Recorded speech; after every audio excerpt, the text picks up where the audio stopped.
मिस्र और तुर्की की विशेष बलों ने गोल्डन ईगल अभ्यास में लाइव फायर छापे, बंधक बचाव, ड्रोन युद्ध और शहरी युद्ध का संयुक्त प्रशिक्षण पूरा किया। उनके सैन्य संबंध रक्षा निर्माण समझौतों तक बढ़े हैं और मिस्र के तुर्की के खान लड़ाकू विमान कार्यक्रम में शामिल होने पर भी चर्चा हो रही है। साथ ही अंकारा खलीफा हफ्तार और पूर्वी लीबिया की सेनाओं से भी संपर्क में है, जो काहिरा के पारंपरिक करीबी साझेदार हैं। क्या तुर्की मिस्र का रक्षा साझेदार बन रहा है या पश्चिमी सीमा पर उसके साथ प्रभाव की प्रतिस्पर्धा कर रहा है? इन मुद्दों पर चर्चा करते हैं। इस्तांबुल से पत्रकार आयला जीन यकली हमारे साथ हैं। आयला, i24 न्यूज इंग्लिश पर जुड़ने के लिए धन्यवाद। यहाँ हमारे संयुक्त अभ्यास हैं, साथ ही गोला बारूद फैक्ट्रियां, ड्रोन और मिस्र का तुर्की के खान लड़ाकू विमान कार्यक्रम में शामिल होना भी संभव है। जब आप इन सबको एक साथ जोड़कर देखते हैं तो ये कितना महत्वपूर्ण है? ये राजनीतिक रूप से महत्वपूर्ण है क्योंकि कुछ साल पहले ऐसा सहयोग संभव नहीं था। दोनों पक्षों के बीच संबंध 2013 में तब टूट गए थे जब मिस्र की सेना ने राष्ट्रपति मोहम्मद मोर्सी को सत्ता से हटा दिया था। आप जानती हैं, तब राष्ट्रपति एर्दोआन ने कसम खाई थी कि वो मोर्सी के उत्तराधिकारी सिसी से कभी बात नहीं करेंगे।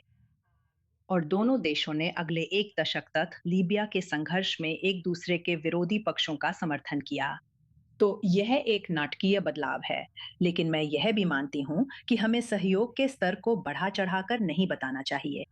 आप जानती हैं, जिन कार्यक्रमों की चर्चा हो रही है, जैसे औद्योगिक और सैन्य सहयोग, ये अभी भी प्रस्ताव है, औपचारिक समझौते नहीं बने हैं।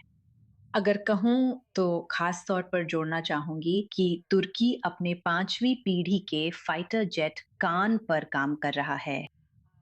तुर्की इस महंगे प्रोजेक्ट के लिए अंतर्राष्ट्रीय साझेदार ढूंढने में रुचि रखता है।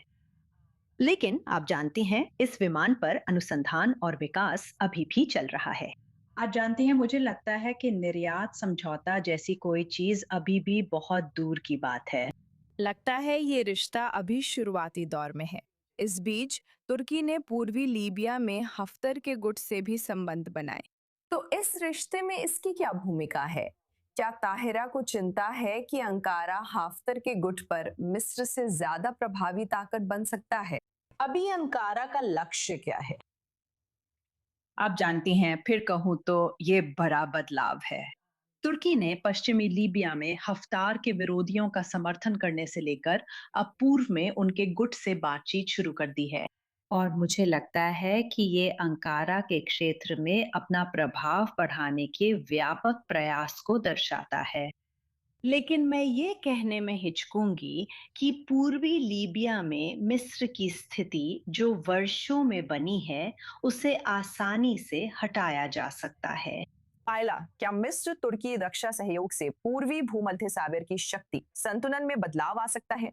इसे हमें कितना गंभीरता से लेना चाहिए? हम फिर से गाड़ी घोड़े के आगे लगा रहे हैं। आप जानती हैं, मुझे लगता है कि ये मेल मिलाप कहें तो एक ऐसे रिश्ते को संभालने के बारे में है जो जितना अधिक टकरावपूर्ण होता गया, उतना ही महंगा होता गया। और आप जानती हैं, मिस्र को तनाव कम करने और संभावित रूप से तुर्की की रक्षा उद्योग की तकनीकी विशेषज्ञता और उत्पादन तक पहुंचने से फायदा होता है। तुर्की को कम से कम कूटनीतिक रूप से तो फायदा हो सकता है। लेकिन क्या यह वास्तव में पूर्वी भूमध्य सागर जैसी बहुत जटिल क्षेत्र में हितों का संतुलन बदलता है या नहीं? मुझे लगता है कि यह अभी भी एक खुला सवाल है। आप जानती हैं, वे शायद आने वाले वर्षों में ऐसा होने की नींव अभी रख रहे हैं, लेकिन यह कहना अभी भी बहुत जल्दी है। आयला जीन याकली, i24 न्यूज इंग्लिश पर अपने विचार साझा करने के लिए धन्यवाद। धन्यवाद। टर्की अपने सैन्य संबंध बढ़ा रहा है, वहीं साइप्रस टर्की सेना के द्वीप पर आक्रमण और विभाजन की 52वीं वर्षगांठ मना रहा है। ग्रीक साइप्रस के दक्षिण में हवाई हमले के सायरन बजे, जबकि तुर्की नियंत्रित उत्तर में, जिसे सिर्फ अंकारा मान्यता देता है, सैन्य समारोह हुए। संयुक्त राष्ट्र महासचिव एंटोनियो गुटरेस अगले हफ्ते साइप्रस में शांति वार्ता फिर शुरू करने के प्रयास में आएंगे और दोनों पक्ष अंतिम लक्ष्य पर सहमत नहीं है, संघ के तहत एकीकरण या दो अलग राज्य। इजराइल ने साइप्रस की संप्रभुता और क्षेत्रीय अखंडता के लिए अपना अटूट समर्थन दोहराया। अब मेरे साथ स्टूडियो में और चर्चा करने के लिए हमारे i24 न्यूज इंग्लिश के वरिष्ठ संवाददाता ओवन ऑल्टरमैन मौजूद हैं। 52 साल बाद संयुक्त राष्ट्र की ओर से शांति वार्ता शुरू कराने के इन नए प्रयासों को हमें कैसे देखना चाहिए? मेरा मतलब है, अभी भी दोनों पक्षों में अंतिम लक्ष्य पर काफी असहमति है। सही बात है। और हम अंतिम लक्ष्य तक पहुंचे उससे पहले निकोल, देखो कि वे इतिहास को किस नजरिए से देखते हैं। जैसा कि आपने बताया, द्वीप के ग्रीक हिस्से में सायरन शायद 1974 की घटनाओं की याद में बजाए जा रहे हैं। द्वीप के तुर्की हिस्से में शांति अभियान, परेड और जश्न की चर्चा है, जबकि दोनों पक्ष इतिहास और अंतिम लक्ष्य पर बिल्कुल अलग हैं। आखिरकार कम से कम एक बाहरी व्यक्ति के नजरिए से जो वहां गया है और दूर से देखता है, यहां इजराइल में ऐसा लगता है कि दोनों पक्षों में यथास्थिति बनी हुई है, जिससे दोनों पक्ष अब अभ्यस्त हो गए हैं। और मूल रूप से, जैसा कि आपने बताया निकोल, उस यथास्थिति को बदलने के लिए कोई वास्तविक प्रोत्साहन नहीं है और भविष्य कैसा दिखेगा इसकी कोई साझा दृष्टि नहीं है। यह समझना मुश्किल है कि एंटोनियो गुटेरेस वास्तव में क्या करने वाले हैं, जो कोफी अन्नान अपने समय में नहीं कर पाए और जो दूसरे लोग दशकों से नहीं कर पाए हैं। आज इजराइल की प्रतिक्रिया को देखते हुए, जब उसका तुर्की से रिश्ता तनावपूर्ण है, हमें इसे कैसे समझना चाहिए? यह समय का संकेत है। इजराइल और साइप्रस का रिश्ता नया नहीं है। पिछले दशक में हम इसके आदी हो गए हैं, लेकिन हमेशा ऐसा नहीं था। कुछ दशक पहले, मैं इतना बड़ा हूं कि मुझे याद है कि साइप्रस को इजराइल का करीबी दोस्त नहीं माना जाता था। याद कीजिए, 2002 में दूसरी इंतिफादा के दौरान एक ऑपरेशन के बाद फिलिस्तीनी कैदियों को साइप्रस में रिहा किया गया था और उन्हें सड़कों पर स्वागत किया गया था। और यही वो छवि थी जो कम से कम इजराइल में साइप्रस की थी। लेकिन चीजें बदल गई हैं, समय बदल गया है।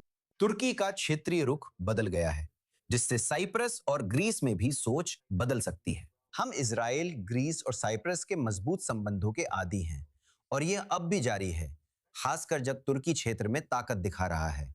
आपने पिछले हिस्से में यही चर्चा की थी। यह तुर्की के पूर्वी भूमध्य सागर में किए गए कार्यों से जुड़ा है, जिसमें साइप्रस और इजराइल के प्रति उसके कदम शामिल है। इससे दोनों देशों की नजदीकी बढ़ी है और ये एक शानदार संबंध रहा है, जिसमें न सिर्फ सुरक्षा और ऊर्जा के क्षेत्र में सहयोग शामिल है, बल्कि पर्यटन और लोगों के बीच संबंध भी शामिल है। ठीक है ओवन, इस रिश्ते और इन दो विभाजित द्वीपों के बारे में लगभग 50 साल बाद हमारी स्थिति क्या है, इस पर विस्तार से जानकारी देने के लिए धन्यवाद। इसके लिए धन्यवाद।